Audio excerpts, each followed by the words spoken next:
Hey guys, welcome to this episode of Jack's Business Talk. Today we have a special guest and maybe a couple more popping in. The first one here is Trade Better 99. Hello. You want to tell them about your YouTube channel? Soon to be happening. Trade Better 99. Working on my first video for the sixth time, and we'll be out hopefully very soon before the holidays. So treat all your family and loved ones to a special gift from Trade Better 99 and go watch this video.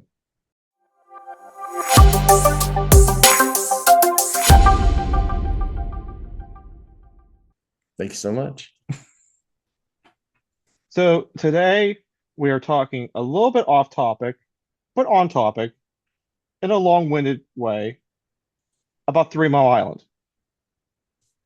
And you're probably wondering how this deals with real estate in the slightest bit. Well, you're gonna have to watch the whole 20-minute video to figure that one out. Okay, here we go.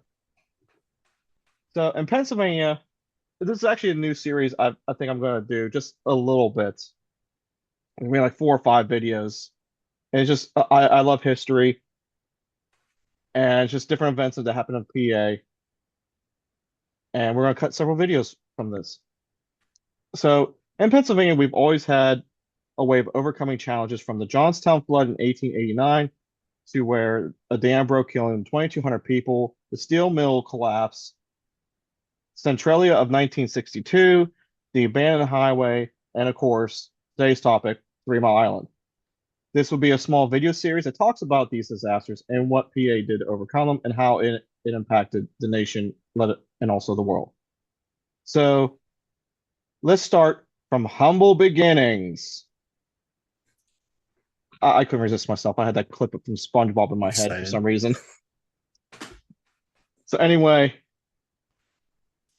3 Mile Island started in 1968, and the accident that everyone thinks about 3 Mile Island happened in 1979 with Reactor 2.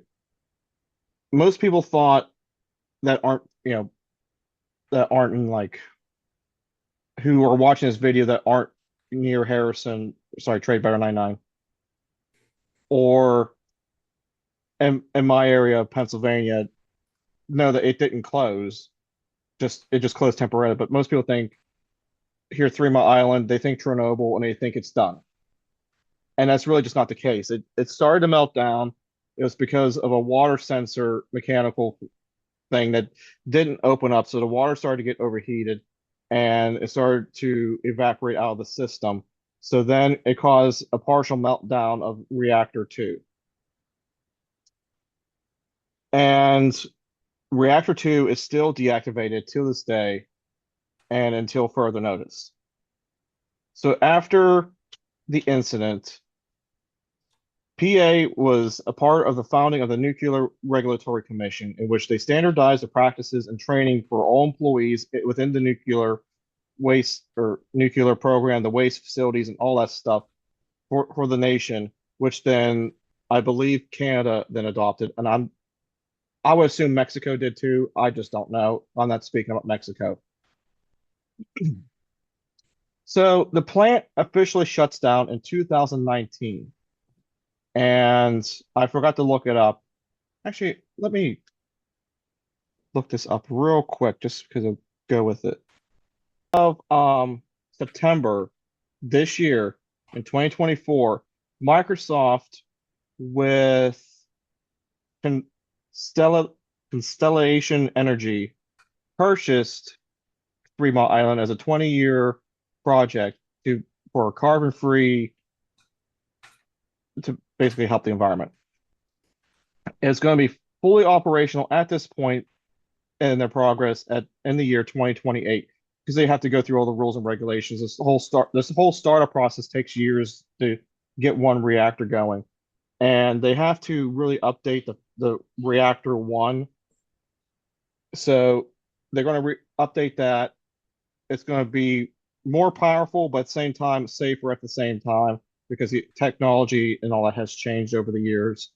They're surprisingly still going to use the same board, like the control panels and stuff. They're still going to use the original control panels to the plant. Um, reactor 2, they do have some plans on getting it going, but they want to see how it works with reactor 1 first. And if they don't need the extra power and stuff, which they said they might not, they might just leave reactor 2 deactivated because of all the policies and procedures and everything that would have to go through. It's going to basically almost have to be gutted and rebuilt from scratch. So why would Microsoft be interested in something like this? Seems kind of out of their wheelhouse.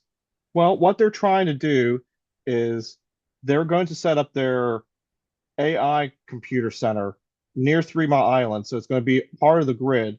And then, so that when 3 Mile Island goes back on the grid, it's going to be powering the local towns and communities again. It's going to help businesses in the area. It's going to help, construction for everything that's going to go on. And then they're going to set up their plant for the AI, which is going to bring more jobs and stuff into the area, more businesses, and more real estate. Oh, look at that. I brought it back all together. So anyway, and then if they have any extra power left over, like meaningful power, they're potentially talking about maybe doing a little bit of Bitcoin mining. So, with all that said, before we say anything else,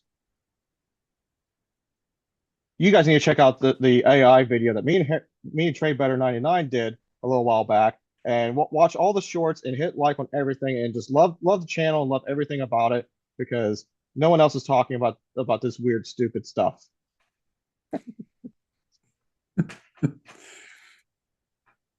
All right. So how do you feel about that long run through? It makes sense. Yeah. Yeah. I've always been torn about 3 Mile Island. You're right. It's always been one of those, it was never shut down until recently. And it was always that is very well known for just limping along. For some reason, it's not profitable. They can't maintain it. And now I'm really interested to see what Microsoft's going to do with it. I'm so conflicted because it's a great idea. I think a lot of potential could come from it, but what's the catch? Microsoft is always they're saying, "Oh yeah, there's something here," but what what are they really getting out of this? Because it's cheap energy. I'm wondering how long it will take to build these data centers alongside with getting 3 Mile Island ready. That's my biggest question.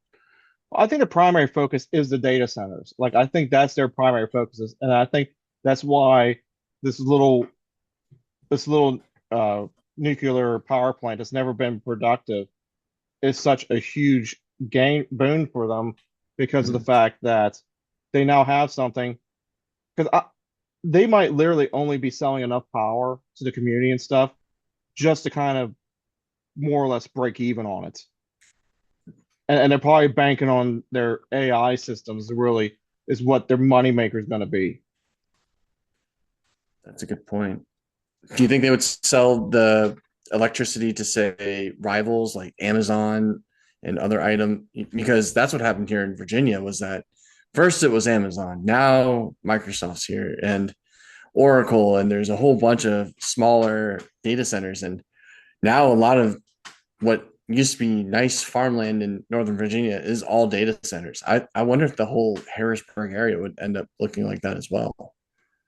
I would say there's probably a good chance. I mean, you figure, uh-oh, hold everything, hold everything. How are we doing here? Here we go. Here we go. There we Hello. go. Great seeing you, Hyder. Live at 5. Did we say 4? Exactly. It's five I somewhere. actually had it in my mind all day that it was 7 o'clock. Oh yeah. Oh, I guess. Well, yeah, we're on Eastern time, so it's 7 o'clock our time. Maybe that's what was. Maybe That's that what it was the was. confusion. Yeah, my fault. Oh, well, how you guys doing? Good. How about you? Doing well. Doing well. Had a good full day today. Oh, Actually, nice. all I did today was go and grab my son. We had crazy high winds in San Diego, and the freeways were shut down, and so I had to take all sorts of back streets. And Oh, yeah, it was a very long journey. I only went. gosh, I want to say he lives about 45 miles away, but it took a good 3.5 hours round trip. Oh Wow. wow. Yeah, it was a long time. I played nice dad, and I took out a 5 gallon gas can for them because they have their electricity shut off. Oh geez. So so yeah, Just so they're running a generator and they needed the fuel. So I oh, decided, hey, if I'm going out there, I'll go ahead and bring some fuel with me. oh nice. Speaking Yeah, it of worked out fuel and well. power, you know what would be a great segue? 3 Mile Island.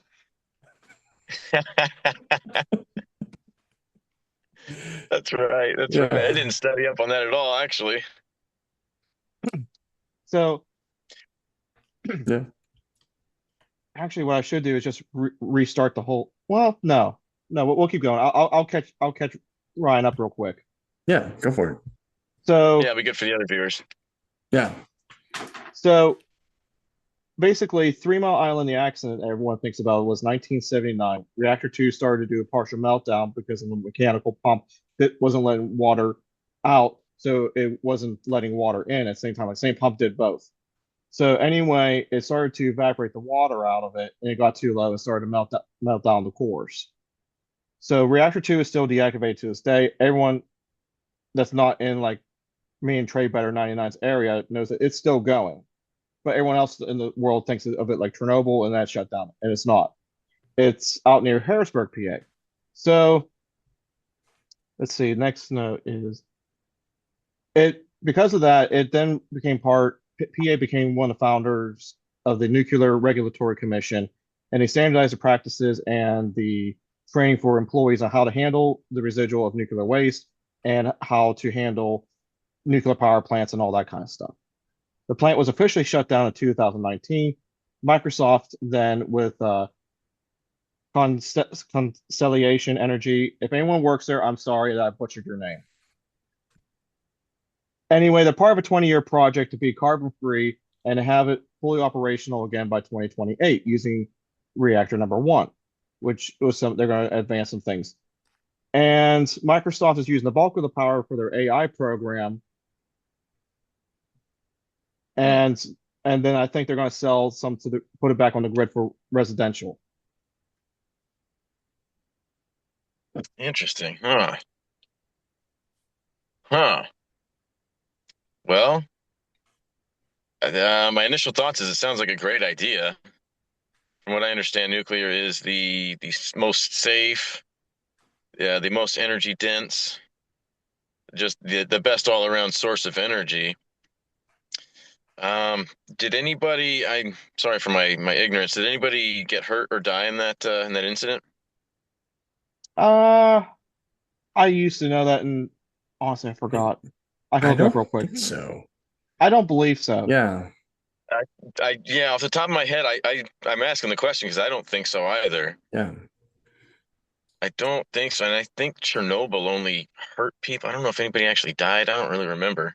There's a lot of people that died in Chernobyl, but it was more Mm. of the first responders and stuff running into the radiation and stuff. And Uh, it was reported that the nuclear waste was for some of these people was just as bad as well, basically their skin was falling off and other stuff just from the instant radiation. that's hardcore. Yeah. That's No one was hardcore. hurt in 3 Mile Island. Okay. Oh, okay. Yeah, that was in my mind. Yeah. I did watch a program on Chernobyl, and it was years later. It was about the animals and the environment years later, and how the animals had handled and fared really. And Hmm. quite honestly, I hadn't really thought about it, but once I had seen it and saw the explanation, it made sense how the bad ones, the ones that were hindered, they died off quick, and so Mhm. it's really only healthy animals left. Yeah. So it Exactly. just kind of the animal population just repaired itself rather quickly, quicker than most experts would have thought. I can't remember. Was it is either Simon or Dion? And this kind of sounds more like a Simon comment. So I'm thinking it was him. But was talking about like little it'd be a good idea to maybe do like little mini nuclear power plants across the country because of how safe it is and stuff. That Was that might have been a Simon thing. Yeah, it it does sound it like sounds like a Simon. I can't I wouldn't think Dion would be talking about nuclear power. Yeah, that really does sound like something that's feasible. But I kind of feel like Microsoft has kind of taken a step forward because Three Mile Island's never really been that profitable. It's always been like just barely making ends meet. So for them to use that power station to power their whole like AI thing is probably highly profitable. They could probably just sell off just enough to like more or less pay the employees break even and then just really make their money with the AI. Yeah, I know there's plenty of demand for juice. yeah, I know the limitation is you can't really send it super far. right. Yeah, that's what's The hurt them. resistance. Yeah. Right. And that's the biggest question I had because I know San Diego has their reactor. I was that one shut down? I can't remember. Ooh. I know that there's San always talks about Onofre. it. San Yeah. Onofre. We call it two tits in a toaster. Yes. 'Cause it, Yes. it looks just like that. And from the five, it looks there's like toaster fencing, like it looks just like two tits in a toaster. It's funny. I want to say that was shut down a couple years ago. Right. I don't remember though. Yeah. It's one of those where, yeah, I felt a lot of reactors are just out of date right now. And Jack was talking about, yeah, same thing with 3 Mile Island. The only one that right now is up to date is in my neck of the woods in Lake Anna, Virginia. And that's where the government's really working with a lot of vendors for data centers. And so, what I was saying, telling Jack is that right now, what used to be cute little farmlands, little dairy farms here and there are now massive data centers. And it's one of those things you're saying, oh, yeah, this is bringing tons of jobs. It brings a lot of builders, but then it takes maybe 5, 6 people to run the entire facility the size of a warehouse, like a nice sized warehouse. And I'm just wondering if that's going to be the future of what Harrisburg, Pennsylvania looks like. I mean, I know they could use Hmm. the jobs, but, and then, oh, yeah. And then, Jack, do you want to talk about Bitcoin a little bit with this? Oh, if Yeah. Microsoft was saying in one of the recordings, but I don't want to say they retracted it, but they kind of just stopped talking about it. But they said if they have the ability to amp up the reactor or even get the second reactor fixed and going again, which is a isn't that good of a probability. But if they have enough excessive power on a regular basis, they're going to use it for mining Bitcoin too. Yeah, sounds like a good idea to me. From what I understand, mining Bitcoin is generally done with the excess waste power that's going to be like flared off gas anyways. Hmm. They capture that energy, use it to mine Bitcoin, and then they can transfer that energy somewhere else in the form of a savings of a long-term savings, if you would, or a currency. I guess it could be used either way. That's an interesting Yeah, thought. that's what I've heard about Bitcoin mining is essentially you take that energy that's going to be wasted and you turn it into something that can be transferred via transactions or store of wealth, whatever you want. Yeah, because I remember 2000, yeah, the mid 2010s where everyone and their family were just running electricity through their schools and people building little waterfalls. It was insane what they were doing. So now that, yeah, you're right. Now that it's so expensive, it makes sense to do something massive like this instead. Hmm. Yeah. Especially with an underperforming power power company to begin with, they can't really Right. keep up with the residential demand and stuff. It makes sense to use it in this scenario so it could just basically power that. Yeah, I've heard for years that nuclear is supposed to be coming back. I've been watching what is the metal called? Uranium U31, U301, something like that. Been watching that price and it's shot up in the last year or so. Yeah. But even those contracts, they buy something like a year in advance, so they have their stockpiles. So I think a lot of those prices are future contracts. uh, interesting. Well, I know Trump was talking about, and he says he wants to kind of try under the heavy demand areas of the country. He wants to try and get a model more of like France, where he's like, instead of these big giant nuclear power plants, it's just smaller ones that are basically only take up like a few acres, if that, that can take some of the demand off the main power companies. Yeah, and I wonder if safety wise, if those would be easier to manage. Mhm.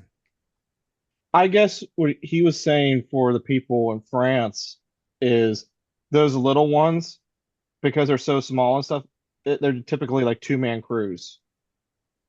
Oh, wow. So like you have two for daylight and two for night shift. Hmm. Yeah, especially if we have a model like France has to follow.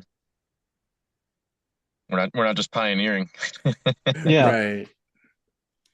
Yeah, piggyback off their success, maybe make some improvements and specialize it to make it USA's power source. Yeah, I'm all about nuclear.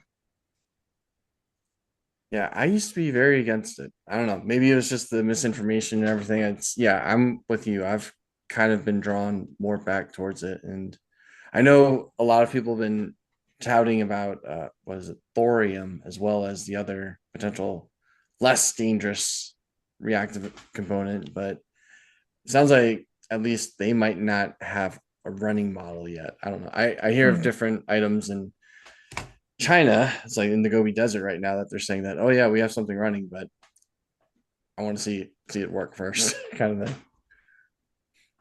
Yeah, I've heard of several other energy sources that really aren't coming to mind. Um, yeah, I don't think I've seen any real circumstances where they've been put into action. Right. Something hydrogen. I want to say there's some hydrogen something or other going on. Yeah. Oh, maybe Hydrogen hydrogen three. reactors, something like that. I don't really remember. Yeah, Yeah. There was I'm oh foggy. yeah, there was a big idea, and this died down a little bit a while ago, but I'm sure it's going to come back again with the with Elon and SpaceX, was that moon mining and asteroid mining for hydrogen 3 processing. Because, yeah, exactly. It's like somehow it's a much more, I honestly don't know. I couldn't tell you how it works, but it's one of those that's what they're saying. Oh, yeah, hydrogen 3. This is the new gasoline for us, and it's abundant everywhere, and we can just mine the moon for it. It's like, okay. But they still don't have the tech yet for it. So, And yeah, that like space mining seems pretty far out there for me.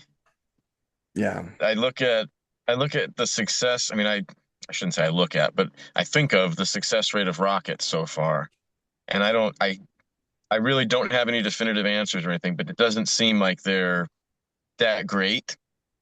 Even if I don't know, if 70% of them get off the ground and do their job correctly, it just doesn't seem like that good of a success rate.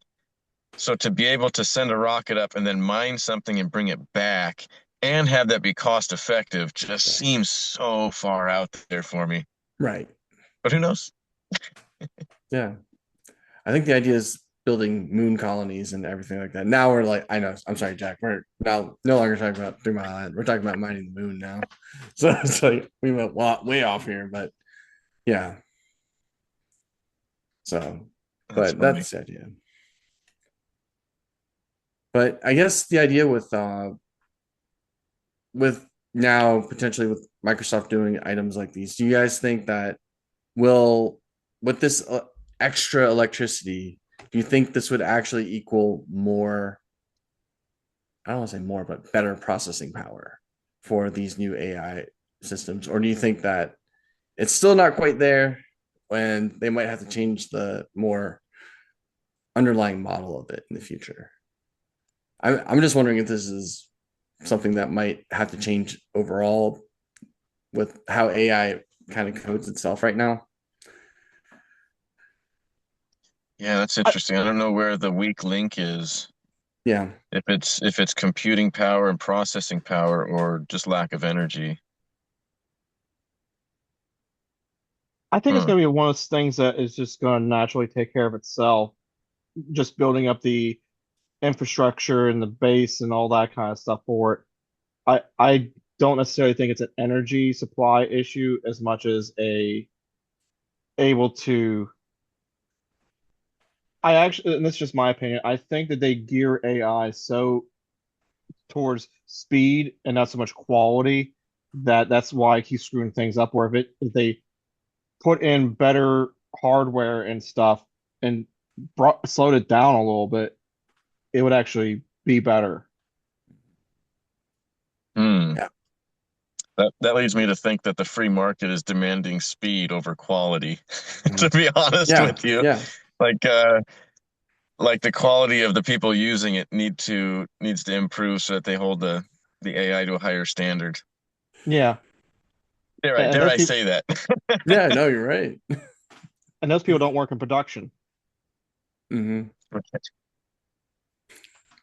They're the Yeah. engineers. Exactly. Yeah, it's one of those of the good enough series. I think, Yeah. yeah, it's we'll see how it goes. But okay, tying this back to real estate, do you think that this will lead to either a new housing boom or I know Harrisburg, I would almost want to say it's not quite a ghost town yet, but it's there's a lot of more real estate available there. Would you say that this could be a potential speculative investment for investors that are maybe newer and or those that are looking to hit the new gold rush per se? Yeah, quite honestly. Yeah. Yeah. I don't think so People much go where at the the. Sorry, go ahead.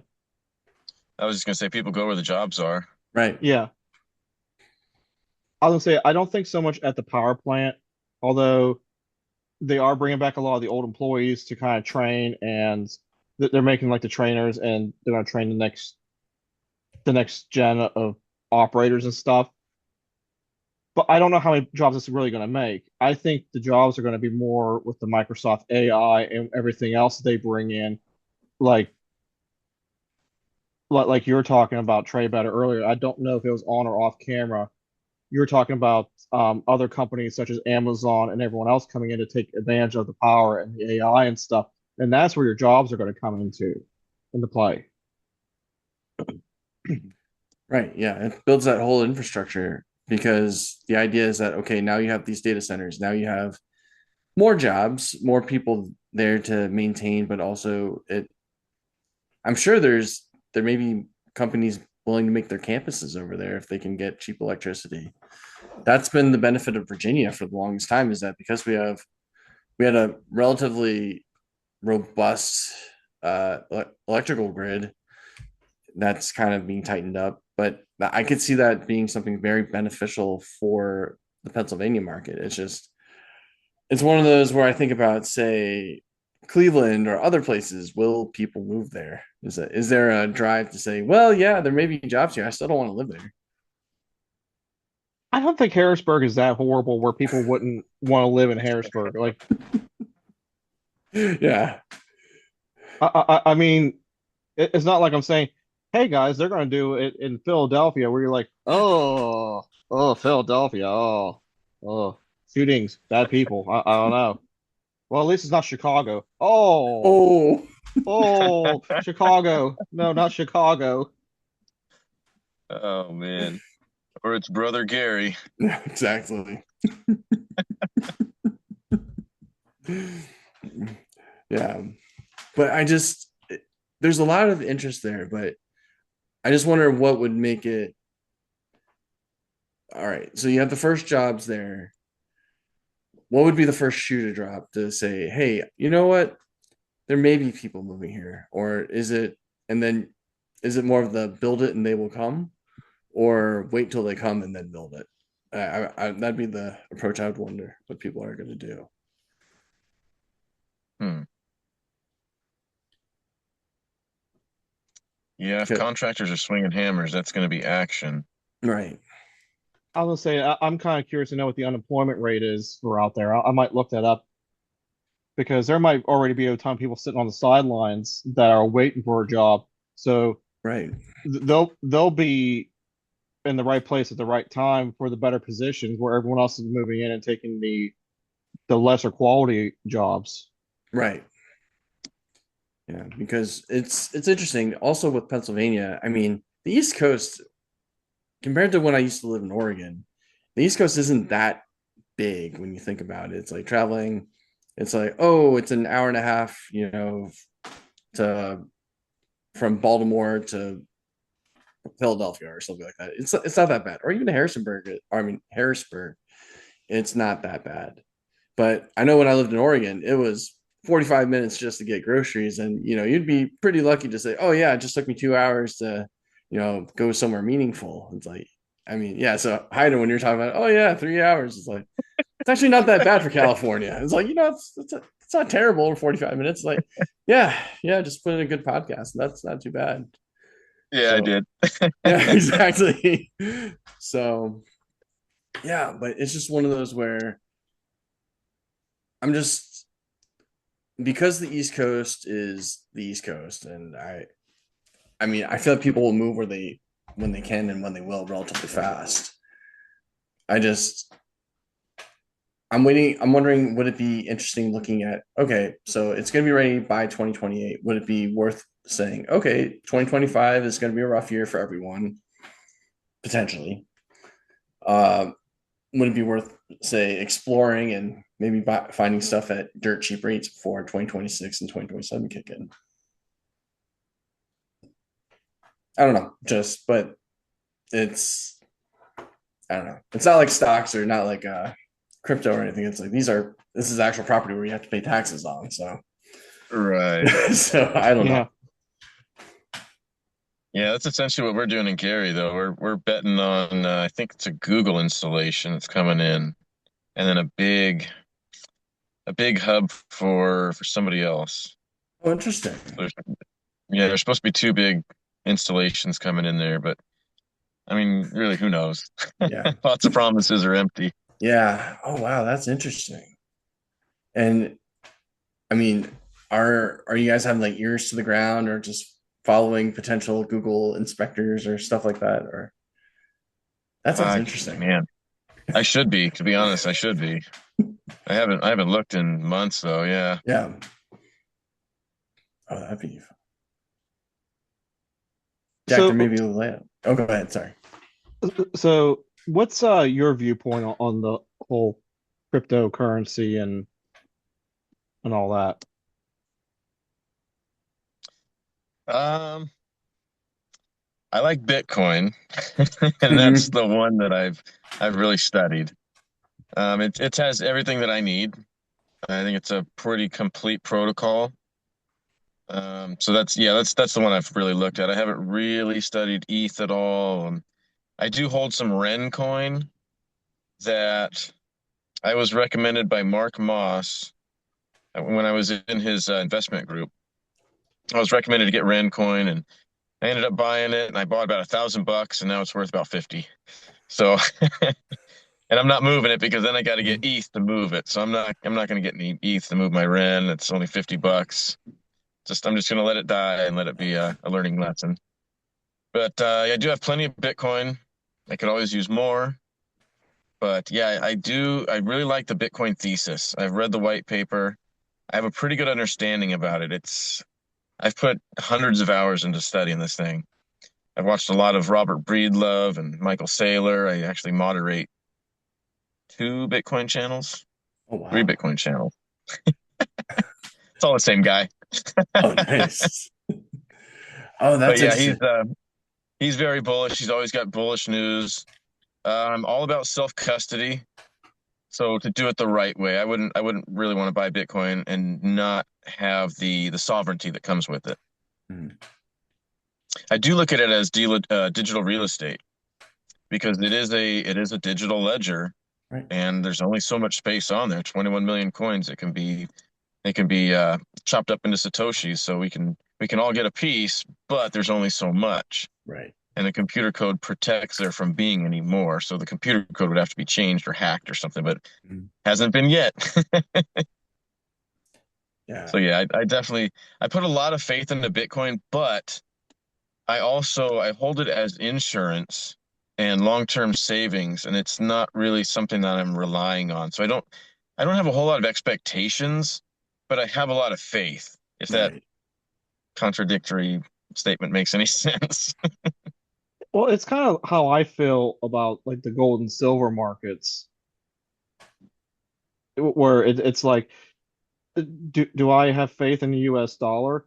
Yeah, but like as an insurance policy, or you should have something else, whether it be Bitcoin, gold, or silver, and continuing off of that, I believe gold and silver will kind of stay neutral or go up, go up.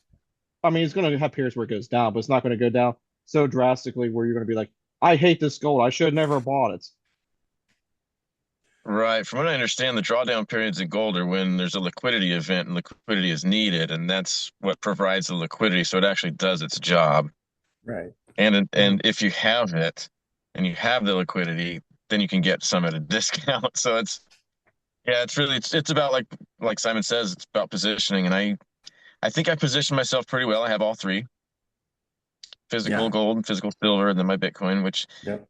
Bitcoin is technically physical. It's just energy, so I don't exactly want to hold it physically Right. and get zapped.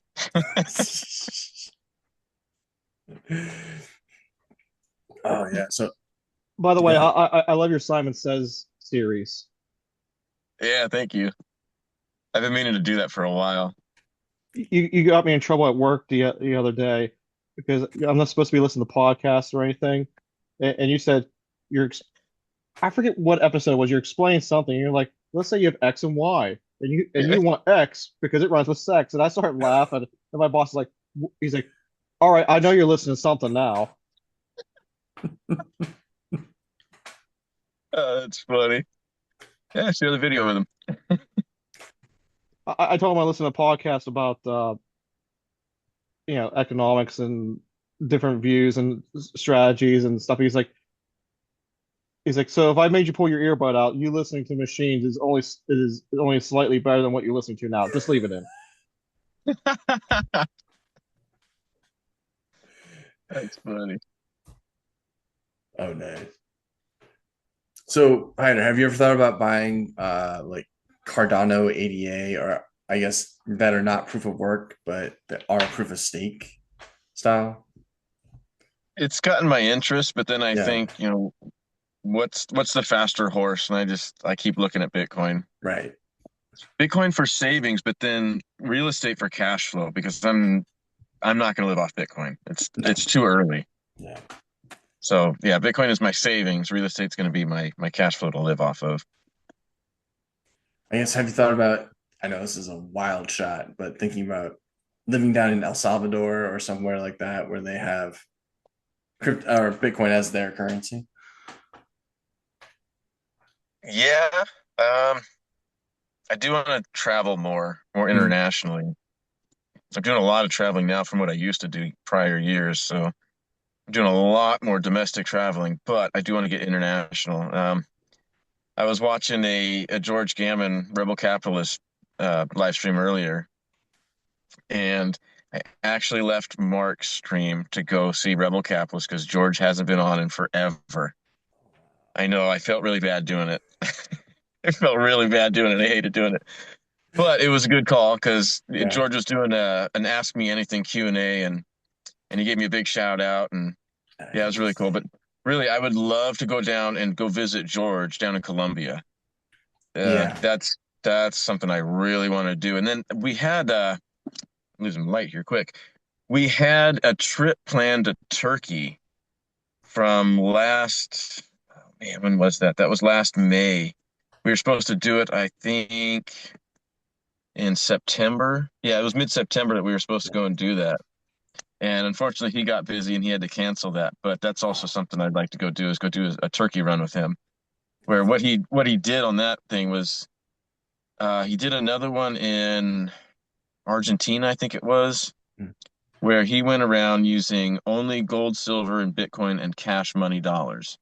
He was using only currency or slash money that is untraceable.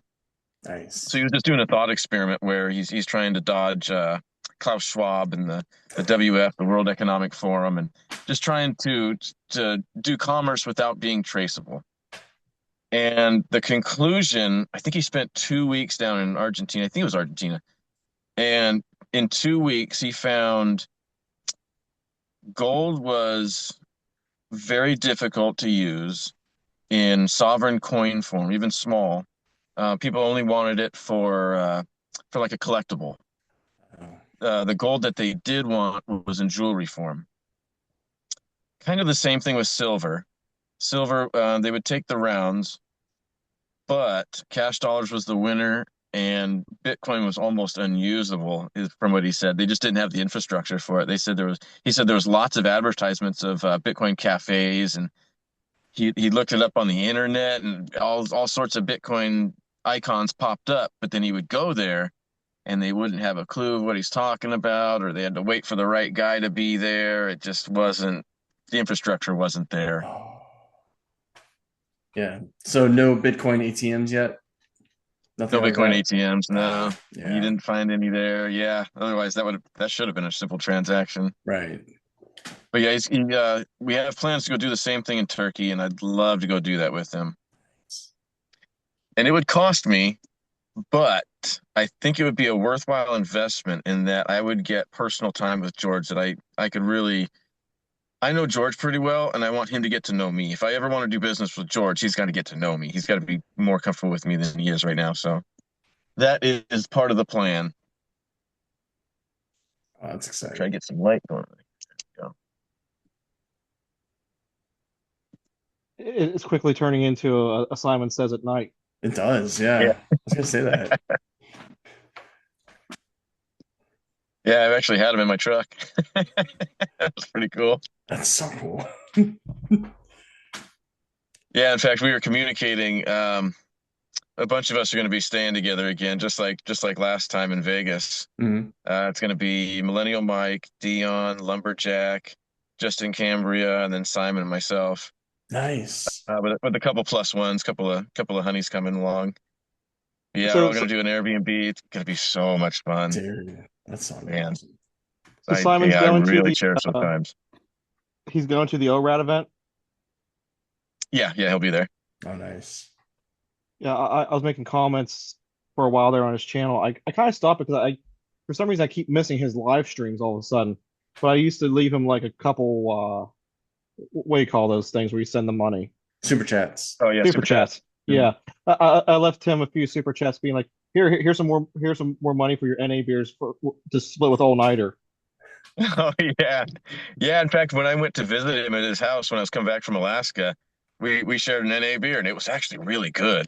Oh my Yeah. gosh, it was I think it was a stout. It was something Oh, like that. It was something thick and full, or something like a Guinness, maybe something. But it was a nice thick beer, and it was really good. yeah. To be quite honest, I only had the They've one, gotten but better. Yeah. I would have to yeah, I say, haven't had them in years. But yeah, they really have. That one was really good. I like the Sierra Nevada ones. mhm. I really like those ones. That might have been what he had. Oh, nice. I always say he's gonna buy that one, and he's like, and he made a couple comments. He's like, he's like, I really like Guinness. No, Yeah, I don't remember what he had. It was I good though, for, either way. Yeah, because I'm really not a big drinker either. I had my fun times when I was younger. yeah. It's kind of weird when you get Not, older. It's like, yeah, I'm good. I don't need it. yeah, my priorities changed big time. I Mhm. got too much to lose, too much scheduled. Oh, yeah. hmm Yeah. How do you stay? Yeah. How do you stay so scheduled? I mean, it's one of those, you are everywhere. I'm like, I'll pop in and it's like, oh, Heidi's here. What's up? Yeah, that's a funny question because I don't have a schedule. I Wow. pretty much, I mean, I have things scheduled. I have things on the calendar, but oftentimes my jobs are like, hey, I'll let's pencil you in for Wednesday, and Mhm. I'll let you know as I get closer to the job or something like that. Because a lot of my jobs, they're not just pressing things. If it is like a water heater goes out, then I go and do it. Right. But a lot of my jobs can be scheduled, and so I just kind of do them when I can. Nice. This deck job, man, it's been months now. Yeah. The lady, she didn't have everything up front, so I knew it was going to take a long time to get paid. So I did kind of stretch the job out, but I'm also doing jobs in between. Good. So I'll take 2 or 3 day hiatus and go and work on someone's fence or something like that. Yeah, there's a lot going on, but the way that I get everything done is I don't schedule everything, and I'm super flexible that way. Yeah. It sounds kind of counterproductive or counterintuitive, but it really works. It just takes a lot. It takes a lot Yeah. of vigilance. Right. I was gonna say, In yeah, fact, you push. Yeah. I was talking to George Gammon's research assistant Josh earlier. I haven't talked to him in months, but I shot him a text earlier after the live stream. I shot him a text and he ended up giving me a call back, and yeah, he was asking me the same thing, and it's pretty amazing. I do a lot. Mhm. Oh yeah. I do a lot. Yeah, but man, talking to Josh was great. He had some great questions for me. Just asking me like what's been going on and really thoughtful questions, not just hey, how you doing, Yeah. but like hey, what's been going on in your business? What's next? That's I'm good. looking forward to hearing more about your barge restaurant up in Alaska. Yeah. Yeah, we I talked think about it's that so too. cool. Yeah. So, man, time is the most valuable resource up there. I mean, I guess it really always is, but up there it's just exemplified. It's so much more valuable up there. We will fish 20 hours in a day. And a day really being like a 25-hour period because we're working with the tides. It's 25, Right. 25 and a half hour period. But within that 25 hours, we'll work 20 hours. So when we have that downtime, it's best to utilize it for sleeping. Oftentimes, though, when we get on the boat, we're on the boat for a month. So we don't get off the boat and go to a restaurant or anything. It's we stay on the boat. We catch our fish. We come into the river. We offload our fish to the tender, and we start cooking. We go and we anchor up. We clean the boat. Hopefully the food's done by then. We eat and we go to sleep. So we have it on our boat. We have it down pretty well, pretty fast. But it still takes time. So if I can save guys time by having burgers ready for them, if they can radio ahead, Hyder, I want such and such orders. They come and they just do a touch and go. So we're going to have a barge right in the middle of the river. They do just a touch and go, no anchoring up, no tying up needed. We can do that, but really just here's your food. Boom, go Nice. and bump us and go.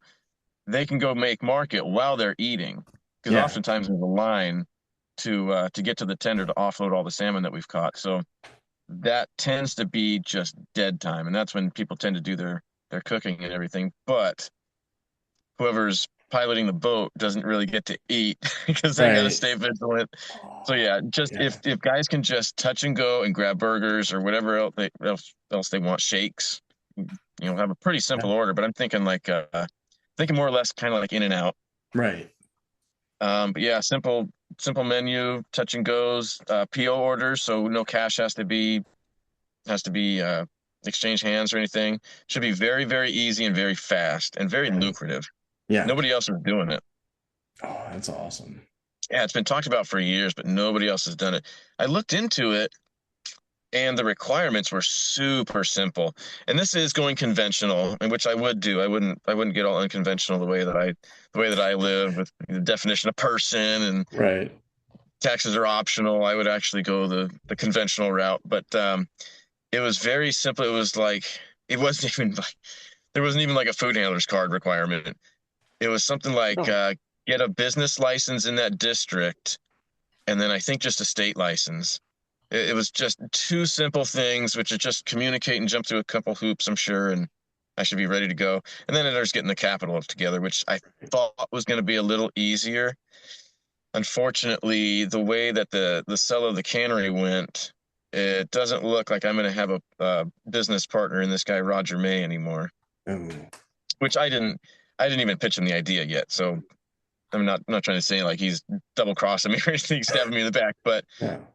I was hoping. Well, the way that this last season went, the cannery was in bankruptcy, so it went into receivership, and while in receivership, the attorneys leased it out to a rival cannery, Silver Bay Seafoods. Well, Yeah. Silver Bay Seafoods goes in and just starts just raping our facilities. It was actually 4 different facilities. they wanted three, but they didn't want our facility, the Nornac. So we were the bastard stepchild, and they treated us as such. They came in and they were taking anything that wasn't tied down, like old toilets, shower stalls, hydraulic lines, the fittings for the hydraulics, the Really? clamps that make the hydraulic lines into something.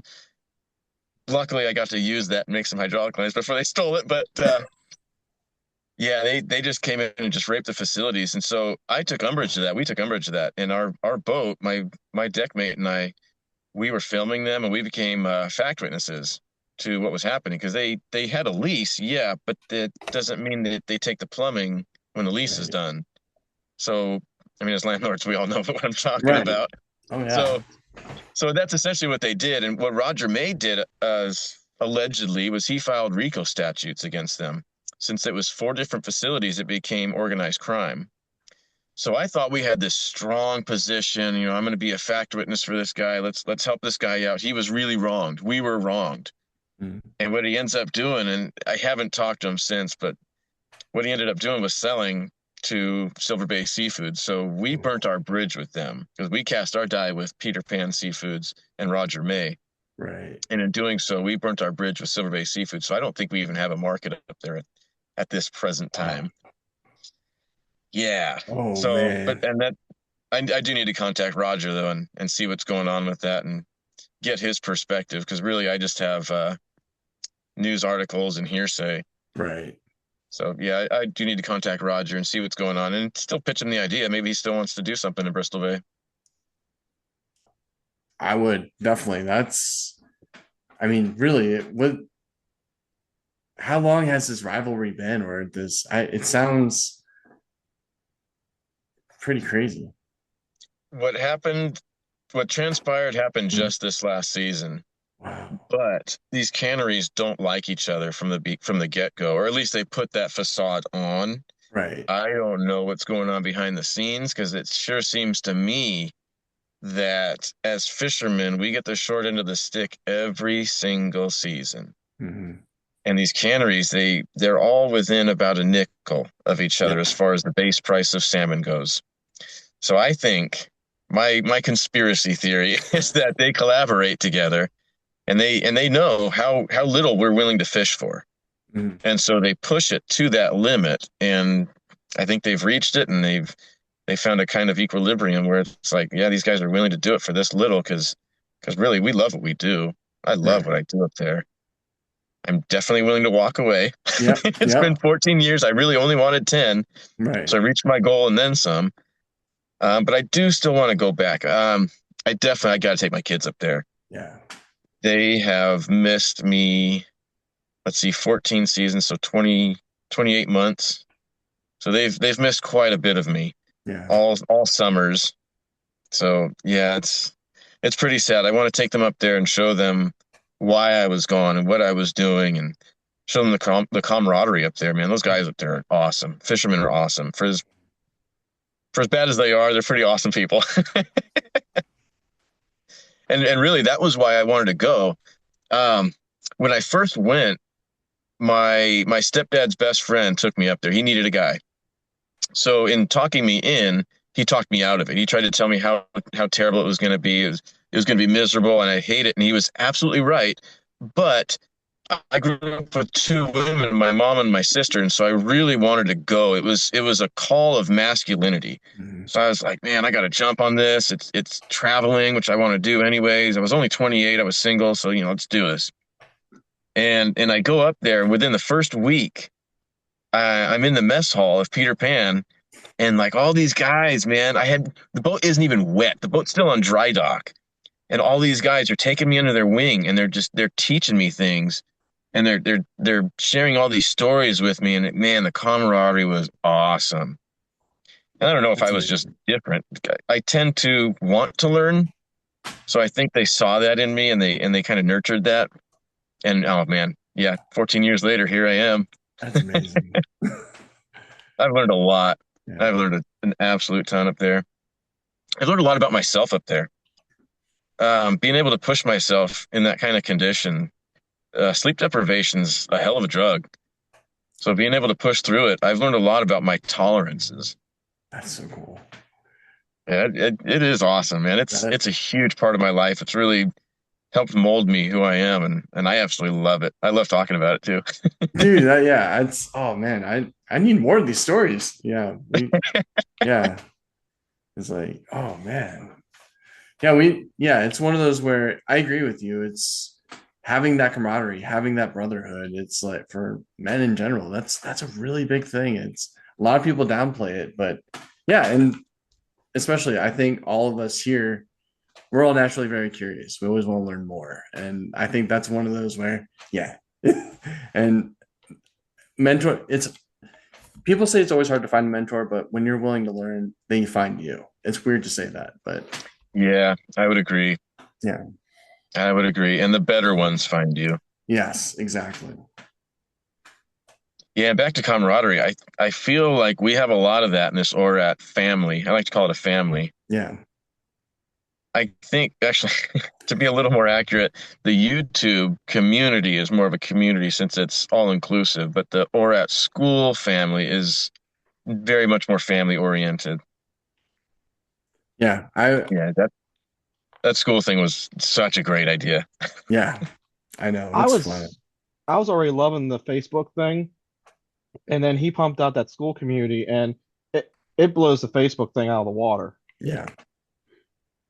Yeah, I never actually took to the Facebook. I tried and I tried and I tried, but I've turned my notifications off for Facebook, and yeah, unfortunately, I don't know how to turn my notifications on for school. So I have to Oh, go in and like manually check, which is fine. I guess it's part of the accountability. Yeah, I'm usually on a few times a day anyway, so it doesn't really matter too much.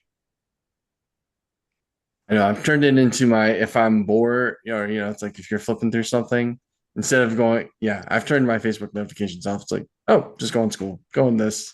Because I'm part of a few different communities in school. And yeah, but definitely Zuber's group there's a lot to it. I'm really excited. And geez, it's hard to believe been here since 2021 for me. So, and it was actually because I found Simon first that led me down the whole path, and that's what's really funny.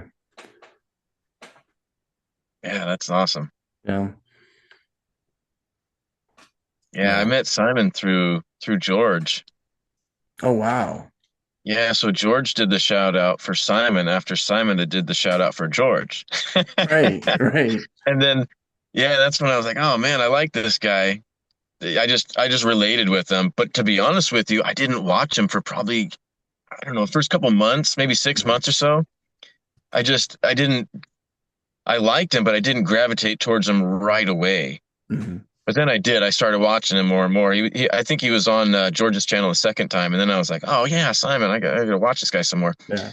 And then I just absolutely fell in love with the guy. So relatable. Oh yeah. Yeah. So then I did what I do, and I leave comments and smart ass comments, and I engage, and I try to help the channel, right? I try to share the videos and really help the channel, encourage people, and just say nice things, and just be fun. And he noticed it, and we had a little friendship through that. And then as I'm fishing up in Alaska, I meet this guy Forrest from Astoria, Oregon.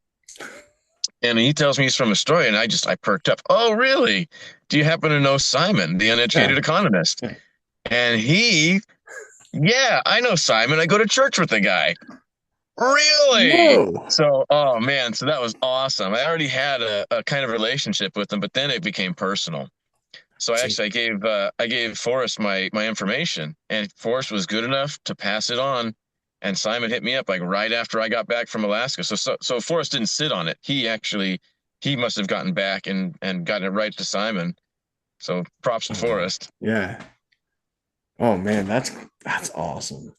right? And then Yeah. we've been like super tight friends since then. Yeah. He he gave me the that was my first blue wrench was from Simon. So he gave me the blue wrench when I was up in Fresno Mhm. for that first ORAT meetup, the Yeah. mastermind. Yeah.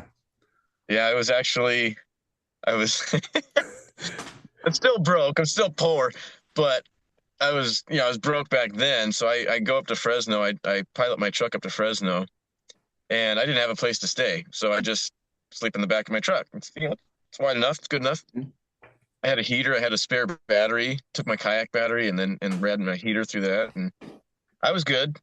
But that night I was on a live stream and he gave me the blue wrench and I was just ecstatic. I didn't even know I wanted Wow. one. It just kind of happened. And I was just ecstatic about it. It felt like, I don't know, it felt like a little more status, recognition, I guess. Yeah. Not like I need it, but it did feel good. So then I go into the ORAT Master, man, and I meet Dion, and I'm like, I'm still jazzed about it, man. This is the next morning, right? The next day. And I'm telling Dion, man, Dion, I just got a blue wrench from Simon. I'm a moderator now. And I was all excited. And I think it's like the next live stream, Dion makes me a moderator. And then it Oh just snowballed wow. from there. That's Just snowballed. awesome. So now I think I'm a moderator on 9 different channels. Wow. Man, that's amazing. Yeah, 3 of them are the same guy, though. Yeah. Luke Mitchell is his name. Mm. He's the Okay. Bitcoin guy. Nice. I was thinking that you were gonna say Mark Moss was your guy. I was like, oh, yeah.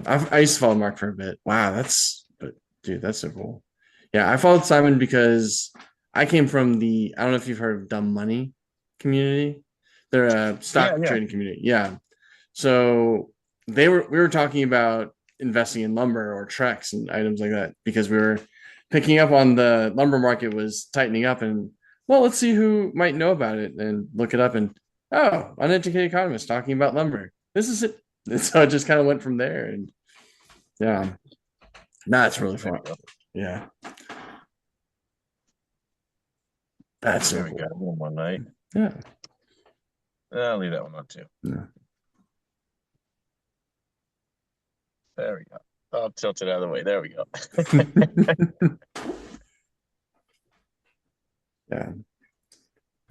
But so Jack, sorry, we kind of deviated from 3 Mile Oh Island. no, I'm just another thing. Yeah. Oh yeah, we did go I'm all over the always place, up for huh? a good fishing story. But what's funny is when I first started messaging you all nighter in the Facebook community, you were talking about fishing and stuff, and I'm thinking like in my head, non-commercial, and you start talking about you going up to Alaska and stuff. I was like, oh man, you go up there for a month. I was like, that's a ton of coho, with a fly rod or something. I didn't realize for the longest time, like even though you come up as recommended on Facebook, I see you sitting in a boat, and I was still in such denial about you being a commercial fisherman. I was like, man, that's an awfully big boat for just taking a spinning outfit. Yeah, she's a 32 footer. And she's a pretty big boat for fishing, but man, when we're on there for a month straight, she gets pretty small. Oh, But there are different compartments. So really, there's only the 3 of us on there. On a 32-foot boat, we have the forecastle down below the bow. Then we've got the pilot house. Then we've got the back deck separated by the bow or separated by the pilot house. So we have the bow as well. Then we got the fly bridge. So we have a bunch of different areas that we can kind of get away from one another. nice. Get my But grabs. it's still small. I mean, when one of us has to go, there, it's the back deck. You Yep. pull the bucket up and you dip it in the water and get a little bit of water in the bottom. Grab the teepee from the little cubby. Mm. Tell everybody what's up, and Yep. we all leave you alone. If we're playing fun, if we're Yeah. if we're being nice. Yeah, I can't Yeah. clog a bucket. Nope. Yeah, Yeah. it's funny though. Just recently, I just thought that I can call myself actually a professional fisherman. Mm. So Just it sounds a recently? little. I just recently figured that out. I'm getting paid to do Really? this. I'm actually Yeah. a professional. Yeah. I can call myself a professional fisherman. I'm not saying I'm a professional bass fisherman. I'm not on some tour winning thousands of dollars, but I But have my fun. oh yeah, I would imagine I mean, I, I was gonna say for your barge, would you take a cut of maybe someone's salmon, have salmon steaks or something like that or Yeah, quite are you guys just honestly. sick of that by the end? No, we actually don't tend to eat a whole lot of it up there. We'll Interesting. have maybe 4 salmon out of the month, and it is really good. Yeah. It's incredible. I mean, we'll eat it 30 minutes out of the water, pretty much as soon as it dies. Oh I've yeah. only filleted one when it was alive, and I didn't like doing it, so I don't do that anymore. Yeah. We'll generally once we catch them while it's still in the net, while it's still hanging by its gills. And I choose when it's hanging by its gills and not by like its dorsal fin because the net will actually bruise the meat. Right. So the ones that are hanging by their dorsal fin, they tend to get canned, and the ones that are hung by their gills, as a gill net should, Right. those are the ones that get filleted because they're nice and pretty. So I'll choose one of those, and when I pick it, I don't just drop it onto the. We have a nice soft mat on the deck, but I don't even drop it on the mat. I keep it in my hand, so it's hand delivered, and then I'll pluck out some gills and then I'll just set it aside or I'll put it on a stringer even, and I'll put it in our refrigerated seawater. That's an RSW Yeah. system. Yeah. So I'll put it in the refrigerated seawater or something, let it bleed out, and then yeah, that'll be our dinner 30 minutes later. Ooh, It's pretty amazing. that sounds amazing. Yeah. Oh, that And sounds then less just is simple more. life. Yeah. Less is more. I like just a little bit of olive oil and salt and pepper. That's That's all you really need. all it takes. Yeah. Doesn't take anything else. Yeah. Oh, I can imagine. Yeah, just the freshness. Yeah.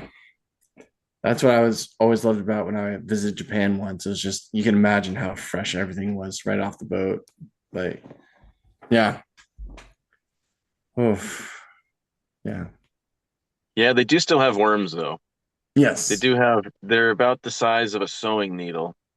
So you can actually see them pretty easily. But yeah, they get all throughout the flesh. And so Oh when I do the wow. fillet, oftentimes they'll come to the surface now that their host is dead, and then I'll pick them out, and it's whatever. It's natural. It is. Once it's Yeah. once it's frozen, they're dead, or once it's cooked, they get cooked and they're dead. And so Right. they just eating something else. Yeah. Little extra protein. Exactly. Nothing hurt yet. Wow. That's awesome. So sorry, but I guess I gotta head out. But All right. this was a great time. Yeah, it was good. It was good having you join us. Yeah. But thank you so much. Thank you so much, Sam. But y'all have a good evening. And thank you Yeah, very you do the much. same. I think I'm going to do the same as well. My Yeah. phone's getting ready to die. I know. I was All like, "Ugh." Yeah. But you have a safe drive. Thank you, guys. Hi everyone, this is Sarah doing a real quick voiceover. Go check out All Night, a hider's channel, and tell him that Jack sent you. It was great having him on. Please like and subscribe if you like this type of content. And again, thanks for watching.